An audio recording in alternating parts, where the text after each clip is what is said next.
aujourd'hui je vous retrouve pour faire le bilan de ma Winterpal. Alors oui, en fait j'ai décidé de changer parce que donc jusqu'à présent, à chaque date de début d'une saison, je vous parlais des 4 livres que j'avais lus la saison d'avant et je vous présentais les 4 livres que j'allais lire pour la saison d'après ou la saison en cours.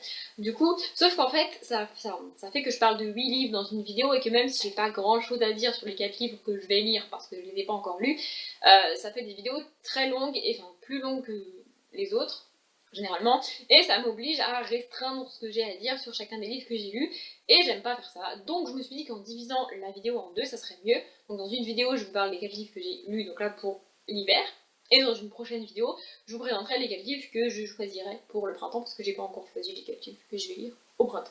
Voilà. Et en plus, comme là je les ai lus pour les 3 quarts, la 3 sur 4 que j'ai lu au mois de décembre, ça commence à dater, donc je me suis dit que c'était mieux d'en parler maintenant. C'est vrai. Le premier que j'ai lu c'est Victoire, donc c'est le deuxième qui est en rapport avec la saison, le premier étant le tome 1 de La Passe Miroir dont je vous ai parlé dans la vidéo précédente. Et pour celui-ci j'ai un petit peu triché parce que je l'ai lu début décembre, alors que l'hiver commence officiellement le 22 décembre, je sais. Mais début décembre j'avais envie de lire un Daniel Steele et je me suis dit plutôt que de lire un autre Daniel Steele et d'ensuite au mois de fin décembre et au mois de janvier lire celui-ci, autant lire celui-ci. C'est pas dramatique, je ne mets pas encore en hiver, je fais ce que je veux. Donc j'ai lu celui-là, et franchement j'ai bien aimé. En fait j'ai bien aimé jusqu'au dernier chapitre. Voilà. Donc c'est l'histoire de Lily qui a 16 ans, je crois qu'elle a 16 ans. Elle est championne de ski junior, donc elle passe son temps à s'entraîner à faire du ski, c'est son sport, c'est le sport qu'elle pratique, c'est toute sa vie quoi. Et donc au début du livre, elle est en vacances avec son père dans un chalet, sa mère est morte quand elle était petite, c'est très joyeux. Et du coup elle part, enfin elle dit au revoir à son père, elle va faire du ski en gros avec, je crois que c'est l'assistant de son entraîneur. Et du coup elle prend le télésiège, tout ça, et le télésiège, enfin le fil du télésiège casse. Et tous les skieurs qui sont sur le télésiège, ils tombent. Donc tomber dans la neige, c'est pas dramatique parce que c'est quand même mou et c'est quand même sympa, sauf que tu tombes quand même de très très haut et que la majorité des gens qui tombent du télésiège donc tombent dans une crevasse et donc meurent. Voilà. Lily, elle, survit, sinon il n'y a pas d'histoire. Et à partir de là, on va suivre plusieurs personnages. De mémoire, c'est le premier Daniel Steele que j'ai lu où il y a plusieurs points de vue. En fait, là, on va suivre plusieurs personnages. Enfin, il y a plusieurs personnages qui vont nous parler, on va avoir plusieurs points de vue.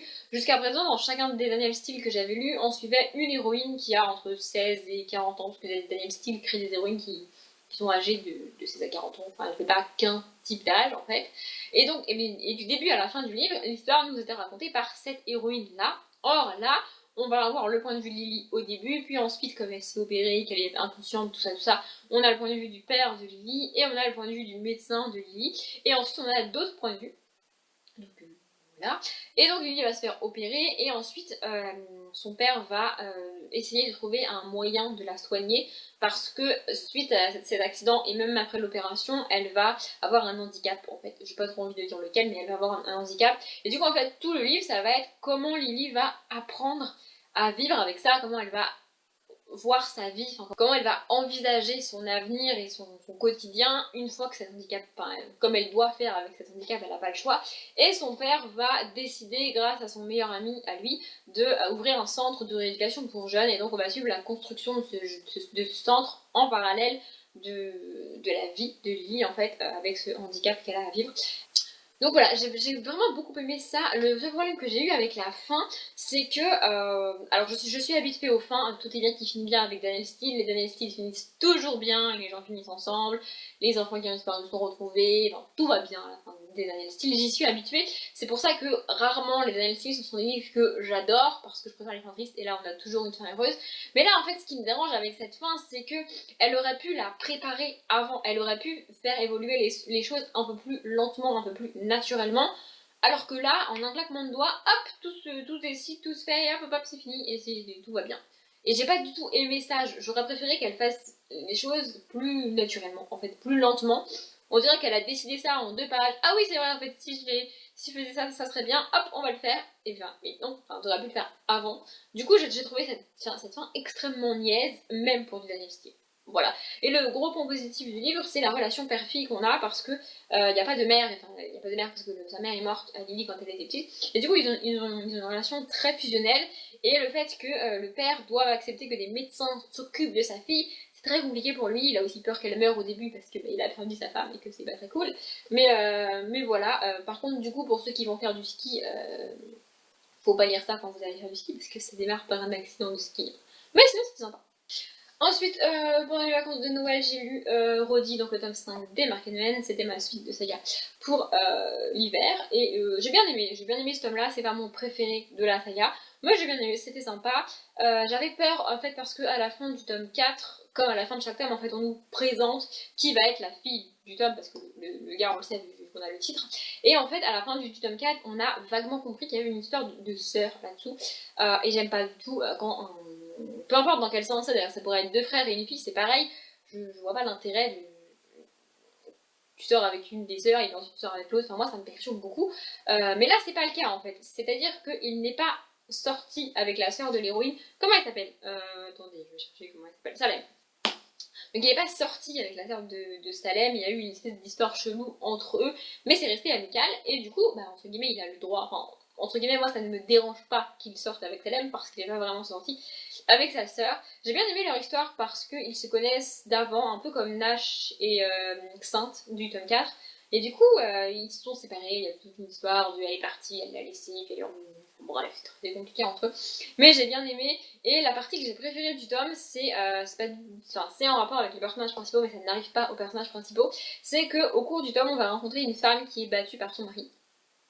Et ce qui m'a mis hors de moi, et je pense que c'est voulu, c'est que le père de cette jeune fille qui est battue par son mari est prêtre. Enfin, il est prêtre, mais il travaille dans une église. Je ne sais plus quel titre il a dans l'église, mais il fait des messes, il est croyant, il est religieux. Et il ne lève absolument pas le petit doigt pour sa fille. Elle est battue par son mari, bah c'est très bien. Elle est mariée, elle s'est mariée avec lui, il décide pour elle, il la bat, ok très bien. Et moi, en fait, ce qui m'a encore plus dérangé, c'est qu'il soit croyant et qu'il laisse faire ça. Ça m'a encore plus mise hors de moi, en fait. Alors lui-même est un homme qui soumet les femmes, hein, voilà, clairement. Il est pour que la femme lui soit soumise. En fait, sa femme lui est soumise et ses filles, bah, ça a un peu clashé avec une d'entre elles parce que du coup, elle n'était pas très pour se soumettre à son père. Quand je dis soumettre, c'est au-delà de l'éducation père-fille et au-delà de la différence père-fille ou au fait que tu dois le respect à ton père parce que c'est ton père. Là, on est au-delà de ça, hein, on est d'accord. Je respecte mon père, hein, c'est pas ça, mais mon père ne me soumet pas. Vous voyez ce que je veux dire? Bref. Et donc en fait, enfin, je suis pas du tout croyante, mais des personnes de ma famille le sont, et pour moi, en étant croyant et en pratiquant une religion, tu as encore moins le droit de laisser une femme se faire battre par son mari, par son père ou par qui tu veux. Enfin, en fait, je comprends encore moins. Je comprends pas qu'on laisse une femme se faire battre déjà, mais je comprends pas qu'on n'agisse pas quand on est religieux. Enfin, pour moi, ça me paraît encore plus inconcevable. Peut-être que c'est tout à fait débile, mais c'est comme ça. Donc voilà. Mais du coup, j'ai bien aimé ces petites parties féministes et ces petites questions. C'est pas très facile de lire quand tu as une femme qui débarque et qui a des bleus et des cocards partout parce qu'elle s'est fait battre et que tu dois l'aider. C'est pas une des scènes les plus faciles du livre à lire, mais moi j'ai bien aimé. C'est pas mon tome préféré reste le tome 3. J'ai le tome 6 dans ma palle, je compte le lire prochainement. Je ne sais pas si ça sera la suite de saga pour ma Spring Pal, je verrai. Mais je vais lire. Donc on a terminé avec les livres sympas de la palle, c'est-à-dire que je vous ai présenté les 2 livres que j'ai terminés, aimés, qui m'ont passé un bon moment, même si c'était pas trop ça pour la fin de Victoire. Mais là on va passer au petit coup de gueule et puis au livre que j'ai pas trop lu. Voilà. Donc j'ai ensuite lu, toujours pendant les vacances de Noël, Boomerang de Tatiana de Rosnay. Son nom est trop dur à dire. Et donc je l'ai lu, ça a été adapté en film et c'était le livre que j'avais depuis très longtemps dans ma palle, parce que c'est de relique ma palle. J'aurais pas dû terminer ce livre et ça va faire écho à ma vidéo d'avant, j'aurais dû abandonner ce livre. Voilà. Donc ouais, on y rencontre Mélanie et Laurent qui sont frères et sœurs et qui au début du livre se rendent dans un hôtel pour l'anniversaire de Mélanie. En fait ils vont dans cet hôtel là parce qu'ils y allaient quand ils étaient petits. Et ils allaient dans cet hôtel-là tous les étés avec leurs parents et leurs grands-parents jusqu'à la mort de leur mère. Et puis leur mère est décédée et ils ont arrêté d'y aller. Il y a tout un mystère autour de la mort de leur mère, autour de ce qui s'est passé avec leurs grands-parents et de ce qu'elle faisait et de blablabla. Et donc ils vont essayer avec leurs souvenirs d'enfants de reconstituer cette espèce de puzzle pour savoir ce qui s'est passé parce qu'ils vont, au fil du livre, ils vont se rendre compte que non seulement ils n'ont pas énormément de souvenirs de leur mère, de ce qui s'est passé dans cet hôtel-là et de la mort de leur mère. En fait, ils n'ont pas beaucoup d'informations là-dessus alors que c'est quand même leur mère et leur père a totalement arrêté de parler de leur mère après sa mort. Du coup ça commence à leur paraître bizarre. Bon, à l'âge qu'ils ont, je crois qu'elle fait ses 40 ans, donc il serait peut-être temps qu'elle s'en rappelle, alors que sa mère est morte quand elle avait 6 ans, je crois. Mélanie, et donc là elle a fait ses 40 ans, donc il serait peut-être temps qu'il se pose des questions. Et en fait, donc tout au long du livre, on a, à mon sens, pas assez de réponses, voilà. À plusieurs reprises au cours de ma lecture, je me suis demandé si je continuais ou pas. Et puis ça se lisait quand même facilement, je m'ennuyais pas tant que ça, je lisais quand même rapidement et j'y revenais par plaisir. En fait, ce qui me fait abandonner un livre, c'est quand je me rends compte que les jours passent et soit je ne lis pas, soit je lis pas beaucoup de pages par jour. Et du coup, enfin, je lis ce livre parce que ça fait longtemps que je l'ai commencé et parce qu'il faudrait que je le finisse et pas parce que j'en ai envie. Mais là, je le lisais quand même facilement et ça se lisait quand même rapidement. Et du coup, je l'ai continué. Mais je l'aurais pas dit parce que, en fait, à la fin, on n'a pas de réponse. À la fin du livre, on est exactement, quasiment dans la même situation qu'au début. On a des pistes sur peut-être ici passé ça, peut-être elle a fait ça, peut-être on l'a tué, peut-être c'était un accident, peut-être elle est partie. Enfin, on a plein de peut-être, mais on n'a pas de réponse. On ne sait pas ce qui s'est passé, on ne sait pas. On n'est pas sûr de ce qui lui est arrivé, on n'est pas sûr de ce qu'elle a fait, on est sûr d'absolument rien. Donc moi, je vois pas l'intérêt de raconter une histoire pour à la fin nous dire, bah en fait on sait pas. C'est quoi l'intérêt, putain? Enfin, désolé pour le gros mot, mais moi ça me saoule en fait. C'est quoi l'intérêt de m'avoir fait lire un livre de plus de 300 pages pour me dire à la fin, on sait pas ce qui s'est passé. Donc moi je suis passablement énervée et j'aurais dû abandonner ce livre parce que du coup au jour d'aujourd'hui je suis quasiment certaine de ne plus jamais lire de Tatiana de Rosnay alors qu'elle a écrit l'un des livres que j'aime le plus, à savoir elle s'appelait Sarah ou même Rose. Mais là franchement je suis extrêmement déçue, je suis dégoûtée, je suis énervée. Donc j'aurais dû l'abandonner. Bon après j'en ai parlé avec une de mes potes qui a lu le livre et vu le film, parce que ça c'est la fiche du film, ça a été adapté en film, et elle m'a dit que la fin du film était différente. Donc peut-être que voir le film et avoir une fin différente et avoir un peu plus de réponses à mes questions, ça m'aiderait à me désénerver contre l'auteur, mais franchement je suis pas sûre. Parce que je vois pas l'intérêt de pas répondre aux questions à la fin du livre. Voilà. Pour le dernier, ça va être plutôt rapide. Donc, c'est Un long dimanche de fiançailles de Sébastien Giaffrido. C'est le classique que j'avais choisi pour l'hiver, parce que ça se passe en 1917 et au mois de janvier. Donc, c'était plutôt sympa pour la saison. Et en fait, j'ai absolument pas réussi à lire ce livre. Je sais plus combien de pages j'ai dû lire. J'ai dû en lire une trentaine, ou peut-être même une quarantaine. Mais en fait, je me suis rendu compte que au bout de 40 pages, je n'avais aucune idée de ce qui s'était passé. C'est comme si je lisais c'est comme si je lisais les deux pages là, et au moment où je tourne la page là, comme ça, mon cerveau il oublie ce qu'il vient de dire.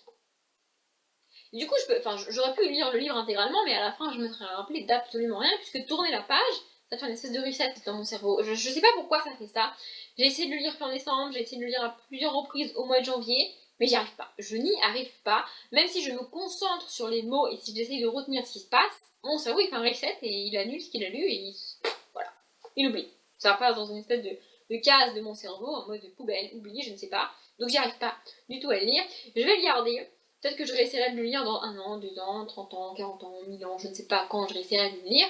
Mais vu que je suis incapable d'expliquer pourquoi je me rappelle pas l'histoire, pourquoi j'arrive pas à lire. L'écriture est pas super simple à lire parce que c'est un classique et parce que c'est pas ce que je suis habituée à lire le plus souvent. Mais c'est pas insurmontable non plus. L'histoire, je la connais, donc je sais qu'elle me plaît. En tout cas, le film me plaît beaucoup. Donc je vois pourquoi l'histoire me plairait pas.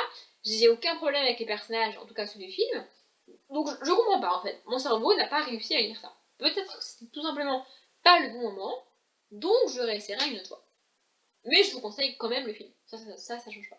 Bon voilà, je crois que du coup, comme je me suis dit que j'avais du temps, je me suis lâchée et la vidéo est très longue, mais c'est pas grave. Voilà. J'espère que c'est pas trop long pour vous, j'espère que ça vous a plu. Je m'arrête là avant que ça dure plus d'une demi-heure. Comme d'habitude, je vous souhaite une bonne journée, un bon après-midi, un bon appétit ou une bonne nuit, et je vous dis à bientôt.